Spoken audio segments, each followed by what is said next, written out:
안녕하세요. 오늘은 네. 핑크핑크하십니다. 네네, 봄입니다. 네, 5월의 느낌이. 네, 봄 이제 여름 다 돼가는 것 같아. 이제 그렇죠. 네. 초여름으로 진입하는 네. 느낌. 아침 저녁은 좀 쌀쌀해서 네. 일교차 감기 조심하셔야 되고요. 네. 자, 오늘 본격적으로 시작해보죠. 청문회 시즌이라 이른바 인사청문회 슈퍼위크 요거 여쭤봐야 될 것 같습니다. 어제 김인철 교육부 장관 후보자 자진 사퇴를 했는데요. 이른바 이 방석집 논문 심사 이 보도가 결정적이었다는 얘기가 나옵니다. 해당 보도 이후 당선인에게 직접 사퇴 의사를 표명했다는데 이거 이 의원님 어떻게 보셨어요?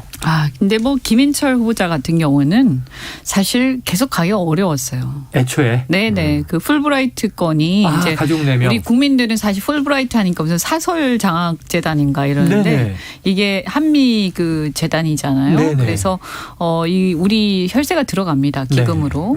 그래서 이거는 공적인 장학재단이고 그런데 보면 너무 심하죠. 예, 너무 심하죠. 제가 더 이상 말씀드리고 이미 낙마하셨으니까 더 이상은 말씀드리지 않겠습니다만 저는 뭐 어차피 교육자로서 여러 가지 문제에서 검증해서 그냥 버티기가 힘들었을 거다라고 생각합니다. 네. 그러면 낙마를 예상하셨고 당연한 귀결 아니겠는가? 네네. 오히려 당선자의 부담을 좀 덜어준 측면도 있죠. 네. 근데 이제 좀 걱정이 되는 얘기가 사실 김인철 후보자가 처음 지명됐을 때 저도 이제 국회에 아는 후배들이 이제 보좌진으로 일을 하고 있으니까 교육위 쪽 분위기를 봤더니 민주당 교육위 소속 그 보좌진들은 굉장히 어떻게 보면 환영하는 분위기였었거든요. 그래요? 왜냐하면 이전에 학생회하고 직접적으로 충돌하는 경우가 많았어서 그때도 국정감사 때 여러 번 언급이 됐던 인물이라 이미 이제 어느 정도 약점이 노출돼 있는 인물로 그런 의미에서 환영했었거든요. 잘된 인사라 환영한 게 아니고 보좌진 입장에서 편하다. 그렇죠. 보좌진 입장에서는 이제 청문회 준비하기가 편하다라고 생각을 했을 정도였다는 거죠. 근데 그렇게 치면 거꾸로 보면 그렇게 국회 보좌진들한테도 유명자할 정도로 이제 인사적으로 좀 문제가 될 수 있는 소지가 있는 후보인데 발표할 때는 이제 능력주의에 기반해서 검증을 했다. 이렇게 나오는 바람에 좀 논란이 좀 됐었던 것 같아요. 이 부분은 좀 이렇게 이 부실 검증 이건 어떻게 좀 보셔야 될까요? 능력 강조했는데. 이게 뭐 능력주의라고 하더라도 뭐 모르겠습니다. 제가 이분의 능력에 대해서 제가 평할 정도는 안 되니까. 그런데 그래도 기본적인 전 제일 중요한 게 공직자로서의 어떤 자세, 책임감, 그리고 우리가 기본적인 이제 기본이라는 게 있지 않습니까? 공적 개념. 네, 이런 부분이 많이 부실하다. 그래서 사실은 또 우리가 이제 그러니까 정권 교체를 하게 된 가장 큰 계기가 이제 조국 사태를 비롯해서 문재인 정권의 어떤 여러 가지 인사 난맥상 이런 거 아닙니까? 그래서 사실은 조금 더 우리가 그것을 그죠? 우리가 좀 더 잘했어야 되는데 왜냐면 비교되잖아요. 어차피. 그래서 정말 잘하고 있다. 야 정권 교체했더니 진짜 잘한 것 같다. 이 말을 들어야 돼요. 우리는. 근데 그런 면에서 좀 아쉽습니다. 근데 아마 이게 막 급격하게 아주 급하게 진행이 됐잖아요. 인사라든가 이런 것들이. 그래서 그런지 조금 시간도 좀 부족한 것 같고요. 그래서 저는 일단 1기 내각은 그냥 이렇게 갈 수밖에 없는 것 같고요. 아마 당선자나 우리 쪽에서도 2기 내각에 대해서는 아마 여러 가지 생각하지 않을까 생각합니다. 네. 자, 1기 내각은 할 수 없는 지점이 있겠죠. 그런데 이제 2기는 좀 더 업그레이드 되지 않겠는가 하는 기대를 그래야죠. 자, 지금 이제 민주당이 인사청문회에 키를 쥐고 있다 보니까 반드시 낙마해야 할 후보 가장 많이 언급되는 이름이 한호철 이렇게 되는데 철은 이제 김인철 후보자인데 낙마를 했습니다. 그럼 한호인데 저는 한이 또 이 한동훈 법무부 장관 후보자다 그랬더니 한덕수 총리 후보자도 낙마 대상이라고 보는 이중적인 의미입니까 이게? 두 한입니까? 두 한이에요. 두 한 다 부적격이라고 보는 게 민주당 입장이고 또 정호영 후보자 가장 그동안 언론 검증에 많이 또 노출이 됐었죠. 자, 그럼 하나하나 따져볼게요. 혹시 한덕수 총리 후보자 어떻게 보고 계세요? 이틀 동안 청문회는 어제 끝났는데. 뭐 여러 가지 이제 뭐 기대했던 것보다는 이제 문제들이 좀 있었죠. 문제가 별로 없을 줄 알았는데 뭐 솔직히 말씀드리면 그렇고요. 다만 이게 낙마할 정도냐, 인준을 부결시킬 정도냐. 물론 지금 이제 눈높이를 이제 우리가 지금 앞으로 지향하는 눈높이에 맞춰 보면 좀 문제가 있죠. 그럼에도 불구하고 지금까지 어떤 총리들의 어떤 선례로 봤을 때 다른 능력이나 다른 무난함을 가지고 좀 상쇄할 수 있지 않냐 이렇게 보는 시각도 꽤 있어요. 네. 그래서 저는 이 부분은 아마 이렇게 다른 후보자들의 문제들 이렇게 인사청문회 진행하면서 이런 것들하고 약간 형평을 어느 정도 맞추지 않을까. 왜냐하면 새로운 정부가 출범하는데 네. 그냥 무조건 다 낙마시키는 게 능사는 아니지 않습니까? 예. 그래서 또 우리의 현실적 수준이라는 게 또 있으니까 네네네네. 정말 아쉽지만 예. 그런데 이제 한덕수 후보자 같은 경우에는 본인이 이제 공직에 다시 올 거라고 생각 안 하셨던 것 같아요. 네, 그렇겠죠. 예. 그래서 어떤 면에서 보면 본인이 그냥 크게 이렇게 개의치 않고 그런 이제 활동들을 하셨던 것 같은데 다시 오면서 그런 것들이 큰 문제가 되고 있는 거죠. 네. 그래서 이 부분은 정호영 후보자라든지 다른 후보자들이 어떻게 되느냐 하고도 좀 관계가 있지 않겠습니까? 민주당도 너무 몰아칠 수는 없잖아요. 그렇죠. 그렇죠. 자, 말씀하신 대로 지금 그러다 보니까 한덕수 총리 후보자 자체의 문제보다는 인준 표결을 거쳐야 되므로 민주당이 사실은 낙마시킬 수도 있고 이게 가결로 통과시킬 수도 있고 한 힘을 가지고 있다는 점에서 장관 후보자는 임명 강행이 되니까 좀 딜의 카드가 되지 않겠느냐 하는 이제 뭐 생각들을 많이 복잡하게 하더라고요. 딜이라고 하면 사실은 좀 부적절한 것 같고 이건 딜할 사안은 아니잖아요. 네네. 그래서 딜을 한다기보다는 이제 민주당도 전반적 여론을 눈치를 보겠죠. 그래서 예를 들어서 정호영 후보자라든지 여러 후보자들 중에서 굉장히 심각한 문제가 많고 여론이 나쁜데 만약에 우리 쪽에서 국민의힘 쪽에서 그냥 강행을 하고 또 당선자가 그냥 강행을 한다. 그러면 여론이 더 악화될 거 아닙니까? 그렇게 되면 한덕수 후보자의 낙마 여론이 세질 수밖에 없고요. 그러면 뭐 민주당 입장에서는 부담 없이 부결시키겠죠. 근데 그게 아니고 뭐 문제 있는 후보자들이 다 정리되는 상황으로 간다. 그런데 굳이 부결까지 시킨다. 그러면 또 선거 앞두고 민주당 입장에서 상당히 부담스럽죠. 그래서 저는 여론의 추이를 볼 것이다라고 생각을 합니다. 딜이라기보다는 여론의 추이를 보면서 딜을 한다는 건 좀 완급조율을 할 것이다. 대통령이 딜이란 말이 언론에서 많이 이제 지렛대로 쓴다 이런 얘기를 그러니까 그런 거는 그냥 사람의 어떤 자, 지금 우리 이 의원님께서도 한 달 전에 진격의 보수에 나오셨을 때 한덕수 후보자의 이제 회전문 취업에 대해서는 이제 비판적인 의견을 주셨거든요. 그래서 처음에는 이게 뭐 여야 진보 보수 망라했던 신의 한 수다 생각을 했는데 문제는 있었다 이렇게 얘기를 하셨습니다. 자, 그런데 이번에는 이제 정호영 후보자 얘기로 가야 될 것 같아요. 어제 이게 파행된 거잖아요. 어제 파행이 됐고요. 결국 이제 인사청문회가 이 마무리가 깔끔하지가 못했습니다. 오후에 이제 7시께에 민주당 청문위원들이 전부 이제 퇴장하는 상황이 벌어졌는데 앞서 한입뉴스에서도 이제 잠깐 그 정리를 해주셨습니다만 어제 이제 민주당 청문위원들 계속해서 문제를 삼은 거는 특히 이제 답변 태도와 자료 제출 문제였거든요.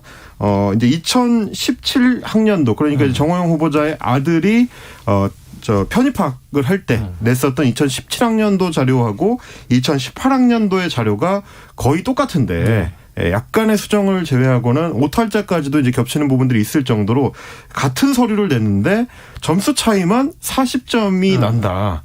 어떻게 같은 서류인데 점수가 40점이 오르냐. 이거는 어떤 주관성이 개입하지 않으면 불가능한 얘기다. 그러니까 이건 수사가 필요하다. 이렇게 이제 김성주 민주당 간사가 이제 주장을 했었고 그리고 또 하나는 이제 뭐 MRI 관련된 거는 이제 병역 의혹과 관련된 겁니다. 병역 의혹과 관련해서 MRI 자료를 제출하는데도 빨리 이제 제출을 해서 검증을 할 수 있도록 해줬어야 되는데 청문회 당일 오후 늦게야 제출을 했기 때문에 이런 것도 검증이 제대로 안 된다라는 게 민주당 의원들의 지적이었습니다. 근데 이제 어제 의외로 정호영 후보자 같은 경우는 굉장히 좀 침착하게 그리고 이제 굴하지 않는 모습으로 또박또박 이제 답변을 했는데 제가 굉장히 인상적이었던 거는 같은 단어가 여러 번 나왔습니다. 오얏나무라는 단어가 여러 번 나와서 네. 도덕적 윤리적으로는 문제가 없지만 네. 공교롭게도 오얏나무 아래서 각근을 고쳐매는 것처럼 그렇게 된 경우들이 있었다. 오해의 소진 있지만 그렇습니다. 이제 대표적인 게 본인은 30년 동안 임상 외과 수술만 주로 했었기 때문에 네. 의과대학의 학사 행정 관련된 거는 잘 모른다. 근데 왜 그걸 민주당 의원님들이 나한테 물어보면서 화를 내시는지 잘 모르겠다. 나도 궁금하다. 이제 이런 식의 답변을 한 것이 또 논란이 됐습니다. 그래서 네. 저도 좀 지켜보면서도 아니 오얏나무에서 각근을 고쳐매는 건 이제 오얏나무가 한 그루 있을 때 그게 우연일 수가 있는데 네. 오얏나무가 마치 이제 가로수길처럼 쭉 있으면 그거는 분명히 이제 의혹 제기가 할 만한 대목이 아닌가. 어제 이제 정호영 후보자 인터뷰 청문 내용은 어떻게 보셨는지 좀 저도 궁금하긴 합니다. 근데 오늘. 이제 오늘 또 한 방은 없었다 이런 기사도 있는데 네. 논란은 많았는데 확실히 입증된 건 없지 않느냐 이런 것도 있어요. 어떻게 보셨어요? 아니 근데 청문회에서는 입증이 불가능하죠. 네. 뭐 수사권이 있는 것도 아니고요. 그렇죠. 네. 저는 기본적으로 이쯤 되면 수사 받아야 된다고 생각합니다. 이쯤 되면. 네, 왜냐하면 어차피 밝혀져야지 이게 그냥 묻힐 수는 없는 거 아니에요. 그죠? 그래서 되든 안 되든 수사 받을 수밖에 없다. 그리고 권력이라는 건 유한하기 때문에 결국에는 권력의 힘이 또 빠질 때 되면 결국 수사받게 돼 있다. 네. 그래서 뭐 수사를 피할 수는 없고 이게 이제 불거지지 않았으면 모르겠는데 예. 불거졌기 때문에 결국 수사는 받을 거라고 저는 봅니다. 시점의 문제일 네. 뿐이지. 그렇다면 그럼에도 불구하고 본인이 계속 하겠는가 하는 거는 본인이 이제 이 책임을 져야 될 부분이죠. 네네. 그런데 제가 볼 때는 여기서 만약에 이제 적절하게 본인이 이제 정리를 하시면 그러면 수사까지 안 갈 수도 있어요. 네네. 그죠? 그런데 끝까지 가시면 어떤 시점에서든 네네. 결국 수사 받게 될 거라고 저는 봅니다. 네. 그리고 이게 처음에는 안 드러나도 또 한 2, 3년 지나면 또 누군가가 얘기합니다. 그렇죠. 네. 항상 제가 이렇게 한 10년 이렇게 지켜보니까 네. 이게 권력이 셀 때는 얘기 안 해요, 사람들이. 입을 닫고 근데 있지만. 한 2, 3년 지나면 누군가가 얘기해요. 그래서 터진다. 세상에 비밀은 없어요. 세상의 비밀은 그리고 없다. 영원히 용서되는 것도 없어요. 네. 네, 그래서 그거를 아셔야 된다고 생각을 하고요. 네. 저희 입장에서 보면 상당히 저는 뭐 아주 노골적으로 말씀드리면 네네. 당선자한테 부담되는 인사입니다. 이거는. 네네. 네, 뭐 당선자 이거 알고 인사를 했겠습니까? 예. 근데 이런 부분들은 어쨌든 이제 취재하고 하다 보니까 나온 건데 이쯤 되면 저는 이게 이제 본인의 결백 문제는 수사로 밝힐 문제고요. 네. 거기서 결백을 주장하시고 입증하시면 돼요. 그런데 이 상황에서 과연 영이 서겠느냐.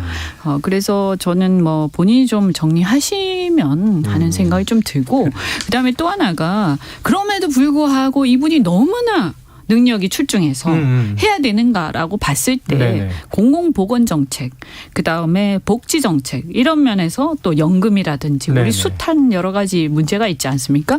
이 부분에 대해서 이분이 타의 추종을 불허하는 아주 뛰어나신 분인가. 저는 그 부분을 우리가 고려를 해서 네. 또 그분도 스스로 자기 거취를 결정하셔야겠죠. 그래요. 뭐 임상 의사로서 또는 뭐 병원 행정가로서는 유능하실지 모르겠으나 네. 지금 안 해본 사실 길을 또 처음에 가는 거죠. 그런 지적들도 있었거든요. 그 들으셨어요? 홍준표 의원이 오랜만에 한마디를 하셨는데 네. 이런 수모를 겪으면서 네. 굳이 그 자리를 해야 되겠는가? 이렇게 글쎄 또. 저도 그렇게 네. 생각합니다. 결국 수사 받으실 겁니다. 네. 예, 그리고 그거를 당선자가 감수할 수 없을 거예요. 네. 본인이 이제 공정과 상식 이런 걸로 또 대통령이 되셨기 때문에 지금 이제 의원님 말씀은 이 정호영 후보자는 사퇴하는 게 스스로 이 당선자에게 도움이 되는 것이고 네. 영을 세울 수 있는 방법이다. 그렇죠. 그리고 본인을 위해서도 저는 본인을 위해서도. 무슨 큰 네. 영화를 누리겠다고. 네. 알겠습니다. 자, 이렇게 막 시끄러운데 임명되고 나면 장관은요, 또 보이지도 않아요. 네. 잘. 네. 몇몇 분들 빼고는. 자, 이번에는 인수위가 어제 출범 47일 만에 드디어 새 정부의 6대 분야 110대 국정과제를 발표해서 본행을 한번 보겠습니다. 지금 우선 뭐 관심 있는 건 대선 공약이 이제 쭉 들어있으니까 이 여가부 폐지가 국정과제에는 빠졌다. 그리고 이제 병사 월급 200만 원 공약이 2025년으로 미뤄졌다. 뭐 취임 즉시 입영 기준 그랬는데 2025년 병장 기준. 그럼 이게 좀 후퇴한 거 아니냐?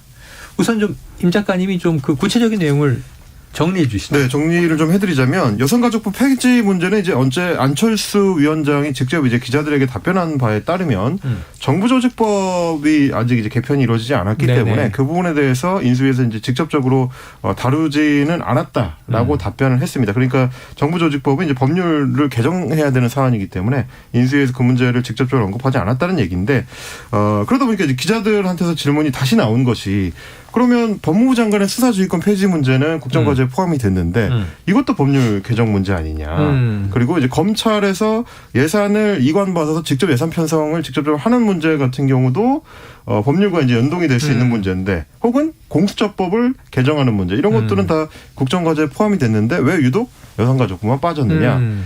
이렇게 이야기를 하다 보니까 이준석 대표 같은 경우도 네네. 이거는 이제 공약 후퇴다라고 이제 언급을 하기도 했었습니다.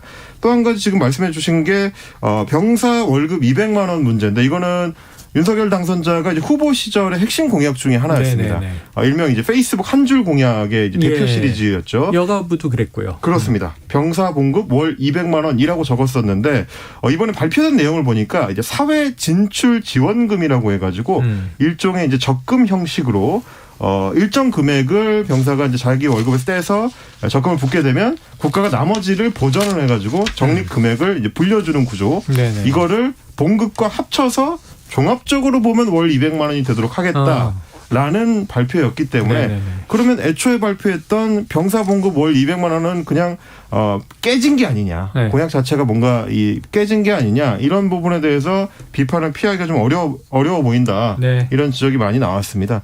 그래서 사실 의원님께도 여쭤보고 싶은 게 원래 이제 네. 대선 기간 동안의 공약이라는 게 어떤 것들은 좀 무리수가 나오기도 하고 어떤 것들은 실제로 집행을 해보려고 보면은 예산이 안 맞는 경우도 있고 후퇴할 수는 있는데 유독 이번 인수위 과정에서는 공약 후퇴에 대해서 직접적인 사과를 하는 경우가 일단 거의 없는 것 같고 얼마 전에 이제 대통령실 개편 과정에서도 수석비서관제 폐지 공약이 이제 없던 일이 됐는데 직접적으로 그 부분에 대해서 사과는 없었던 것 같고요. 오늘 이번에 이제 나오고 있는 병사 봉급 200만 원 같은 경우도 예산 문제를 거론하고 있지만 결국 이제 공약 후퇴라는 거를 사과하지는 않는 태도 이런 것들이 국민들 볼 때는 그러면 그냥 공약은 일단 던져놨다가 안 되면 그만이다라는 식의 태도로 보일 수도 있을 것 같아서 좀 걱정이 되는데 어떻게 좀 보시는지. 어떻게 보세요?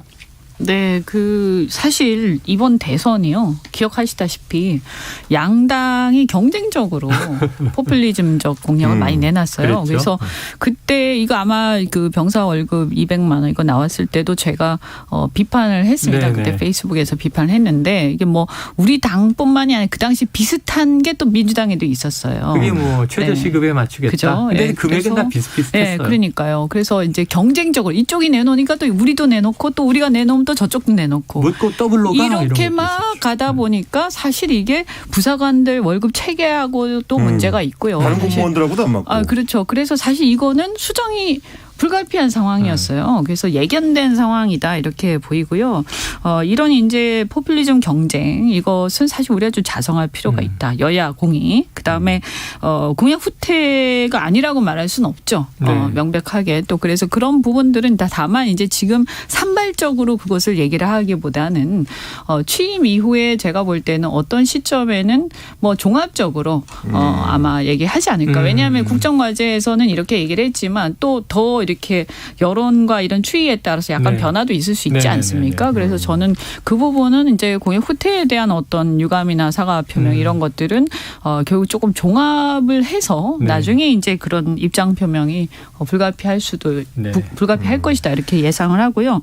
그다음에 이제 여가부 폐지 문제는 이제 저는 뭐 이걸 폐지 이렇게 공약했다고 해서 반드시 폐지를 해야 된다고 생각하진 않아요. 그렇지만 이 폐지 공약이 나오고 또 이것이 각광을 받았던 이유가 있지 않습니까? 네네. 그래서 여가부의 여러 가지 이제 뭐 자리 나눠 먹기에 대한 비판 또 여러 가지 이제 실질적으로 청소년 복지라든지 이런 것들이 실종되고 있는 문제들 제대로 하고 있느냐 하는 부분들도 있었고요.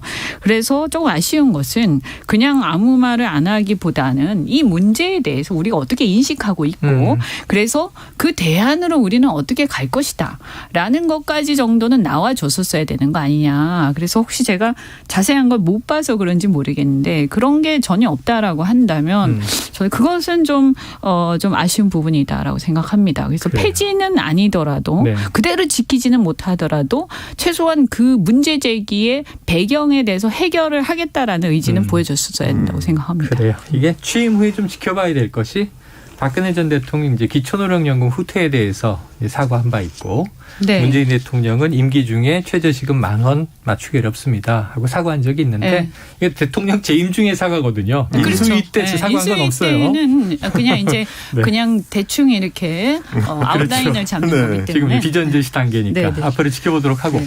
자 시간은 얼마 없지만 끝으로 네. 의원님께 이것 꼭 여쭤봐야 됩니다. 네. 지방선거 닥쳐오고 있잖아요. 네. 지금 지역순회 하고 계시죠? 네, 저도 뭐 이렇게 개소식이나 이제 가까운 분들 계시면 축하도 하러 가고 또 강원도도 도와드리기도 가시고 하고. 충청권도 가시고 예. 민심 어떻게 읽고 계세요? 일단은 뭐 정부가 새로 출범하니까 거기에 따른 프리미엄이 있는 건 사실이에요. 네네. 그러나 이제 예년에 비해서는 이제 국민들도 여러 번 쏟다 보니까 뭐 출범한다고 다 와 이렇게 하지는 또 않는 거고요.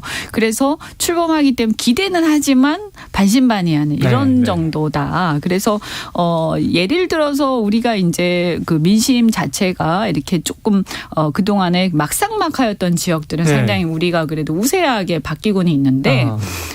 예컨대 이제 강원도라든가 예. 충남 뭐 이런 경우는 상당히 걱정을 했는데 선전하고 있는 것 같아요. 근데 이제 원래도 저희가 어려웠던 지역, 뭐 경기도라든가 네네네. 있지 않습니까? 이런 데는 상당히 걱정스러운 상황이죠. 네. 자 지켜봐야 되는데 네. 지방선거만이 아니라 뭐 현역 의원들이 많이 또 이제 지자체에 뛰어들다 보니까 네. 재보선이 지금 뭐 7군데 미니 총선급이다 이런 네. 얘기도 나오는데 특급 정보 그냥 바로 여쭤볼게요. 분당갑 네. 김은혜 의원 이제 지역구 네네네. 안철수 이 인수위원장 네. 나옵니까? 저는 나올 것 같은데. 나올 것 같아요? 네. 네. 네. 나온다 하고 간직하고 계신 거예요? 네, 그러니까 뭐 나온다고 말씀은 안 하셨지만 네네네. 제가 이때까지 봤던 안철수 네. 위원장의 스타일로 봐서는 당도 같이 해보셨고. 안철수 아이고, 전문가십니다. 제가 또 잘 또 네. 가까운 편이니까 그런데 이 정도 반응과 이 정도 상황이면 보통 나오세요. 네. 네네. 나오실 것 같고요. 그다음에 더 중요한 건 뭐냐면 근데 명분이 있어야 나오시는데 그렇죠, 그렇죠. 그분이 또 명분이라든지 원칙 이런 거 되게 중시하거든요. 네. 제가 볼 땐 나오더라도 인수위원장 업무가 어느 정도 정리되고 나오실 거예요. 얘기를 3월 하실 9일. 거예요. 이제 그래서 5월 9일 다음 최소한 취임식 정도가 다 됐을 때 아마 입장 표명하실 거다 이렇게 예상을 하고 나오는 게 이제 또 명분은 뭐냐? 제가 볼 때 명분은 충분하다. 왜냐하면 지금 현재 이제 경기도 같은 경우 아까 말씀드린 것처럼 저희 세력이 굉장히 약하고요. 네. 민주당 조직이 굉장히 셉니다. 네. 그리고 원래 대선 때도 상당히 이제 뭐 이재명 지지자가 5% 많았고요. 이겼었죠. 네, 또 아무래도 반윤 정서도 강하고 이제 이런 게 있죠. 그런 상태에서 저희가 경선을 하면서 윤심 마케팅을 한 부분들이 있어서 네네. 이게 불가피하게 유승민 후보 뭐 이분을 좋아하는 꼭 좋아하지 않아도 약간 또 일각에서는 중도층이나 이런 쪽에서 동정론이 일각일 네. 수도 있어요. 밀어낸 거 그래서 아닌가? 거기에 따른 어떤 또 부작용 이런 것도 있고 하기 한 때문에 유승민 이 후보가 떨어지고 썼잖아요. 네. 윤 당선인에게 진 것이다. 그러니까 또 그런 것도 있죠. 네. 그래서 좀 약간 이렇게 흉흉해요. 약간은. 네, 네. 그래서 지금 이 상황을 극복을 하려면 뭔가 카드가 필요한데 카드. 뭐냐 중도층한테 소구할 수 있는 카드. 그 다음에 윤심하고는 뭐 윤하고 나쁘진 않더라도 네. 당선자하고 그러나 윤심하고는 조금 또 결이 다른 카드 이런 게 필요한 거예요. 네네네네. 지금 이 상황에서는. 그래서 안철수 위원장께서 분당을 나가는 게 뭐 경기도 전체에 영향을 미친다고 꼭 말할 수는 없지만 그럼에도 불구하고 저는 이 전체의 색깔을 경기도의 우리 선거 전략상 이 색깔을 상당히 희석시키고 전환시키는 효과가 있다. 그래서 저는 안철수 위원장께서 나오는 게 경기도 필승을 위해서도 반드시 필요하다고 생각합니다. 좋다. 네. 명분이 있다. 자, 임 작가님 설득이 되셨어요? 저는 상당히 설득이 돼버렸는데 왜냐하면 사실은 이 이재명 전 후보 같은 경우는 지금 이제 민당 내에서 거론되는 게 인천 계양 을이거든요. 네. 그러면 이현주 의원 말씀해 주신 것처럼 분당갑에 안철수 전 후보가 나가게 되면 기존의 분위기를 이제 김동연 대 김은혜의 인물론으로 붙었을 때는 아무래도 이제 김동연 후보 쪽에 조금 더 이제 경력상의 이제 우위가 좀 있었는데 그 부분을 안철수 후보가 좀 희석을 시켜버리고 이재명 후보의 이제 명심을 등에 업었다고 평가받는 김동연 후보 입장에서는 이재명 후보가 만약에 인천 계양을로 나가버리면 인천으로 가버리시는 게 되는 거거든요. 그럼 이제 다소 좀 불리한 싸움이 될 수도 있겠다. 그럴 수 있죠. 네, 그런 측면에서 보면은 국민의 입장에서 안철수 카드가 상당히 좀 매력적으로 느껴질 수밖에 없어요. 역학관계가. 제가 볼 때 이재명 그러니까 전 후보께서 인천 안 나가실 것 같은데요. 그러니까 이번에 나오겠는가? 전체적으로 지원 유세하지 않을까 싶습니다. 네, 그러니까 민주당 안에서도 이번에 나오면 안 됩니다. 좀 전국 약간 지원 유세해야 조금 됩니다. 생뚱맞죠. 그리고 이제 사실은 지역에 보고를 나가게 되면 거기 또 매몰되는 경향이 있어요. 근데 안 대표 같은 경우 지금 경기도의 어떤 우리의 전략적 상황이 있기 때문에 보궐 나가시는 거지만 사실은 보궐에 나가는 것보다 전체 유세를 지원하는 게 더 나을 수도 있는 거죠. 뭐 그런 의견들도 있습니다. 근데 뭐 이번에 저희 같은 경우는 워낙 지금 경기도가 저희 전략적으로 또 중요한 곳이기 때문에. 자, 바로 다음 인터뷰가 민주당의 이원욱 의원 전략공천위원장입니다. 그렇습니까? 정말 이재명 이 후보가 나올지 물어보도록 하겠고요. 자, 오늘 반응이 대단합니다. 청취자 1788님, 이현주 전 의원님 솔직히 옛날에 무서웠는데 요즘은 너무 예쁘고 부드러우시네요. 제 라디오의 친화적인 것 같아요. 아무래도. 또 6658님은요. 보수의 품격이란 최소한 지금 나오신 이현주 의원님처럼 객관적인 평가를 하실 줄 아는 분들이 나오셔야 한다고 생각합니다. 감사합니다. 시원하네요. 응원합니다. 파이팅이고요. 고맙습니다. 오늘 여기서 진격의 보수 이현주 전 의원, 임경빈 작가 보내드리겠습니다. 고맙습니다. 감사합니다. 고맙습니다.